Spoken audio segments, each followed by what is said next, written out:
I try not to use the word sustainable in a declarative sense. I'm sustainable kind of implies you're not, and it's rarely that simple, right? Sustainability is this complex thing that involves, producing enough food for us all to eat and enjoy. Doing so, of course, what comes to most people's minds when they think of sustainability is doing so in a way that improves or enhances the long-term health of the environment, and that's a really important component of it, of course. Another component of sustainability is making efficient use of the inputs that we use, like water or fuel, things like that.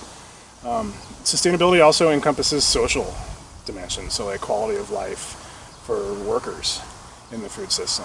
And then also economics. So if a farm or a business is not economically viable, it doesn't really matter how friendly to the environment it was if it fails after 2 years, right? So sustainability is this complex interplay between all of those things, and everybody's compromises are going to be different depending on where they are in life with regards to finances and energy level and how hard they want to work and where they are and what possible crops there are for their location. So I try to think of Town's Harvest's contribution to the sustainable food system as it's a learning laboratory. It's a place for people to explore all those issues. So I don't know that we're a model of sustainability for all the crops that we grow, certainly not. Maybe we are for some of them, but more importantly, we're a place for people to experience and practice measuring sustainability and all those different elements of sustainability and understanding that there's a compromise fundamentally in all of those things. So I think Town's Harvest's role in a sustainable food system, one, we do grow a lot of really good food here, and we try to do so in as sustainable a fashion as we can, and some crops more so than others.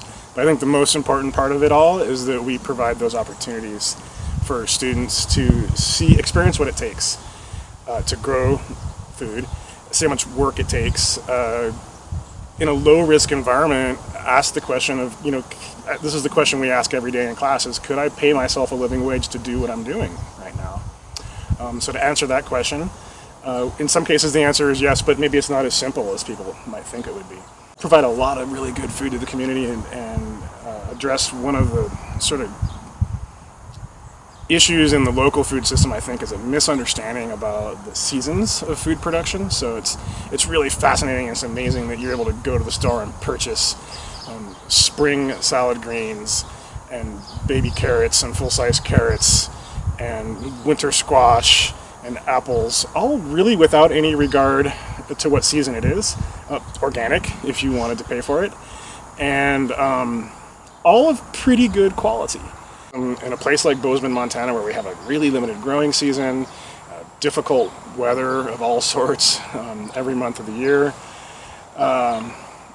one, I think we blow people's minds of how much stuff we can grow, but we also maybe help people to realize that eating a truly local diet in this climate would involve a lot of compromise and necessitate a lot of hard work in August and September and October of putting food up for the rest of the year, because we come around here in September and we enjoy the bounty of it, and that's great.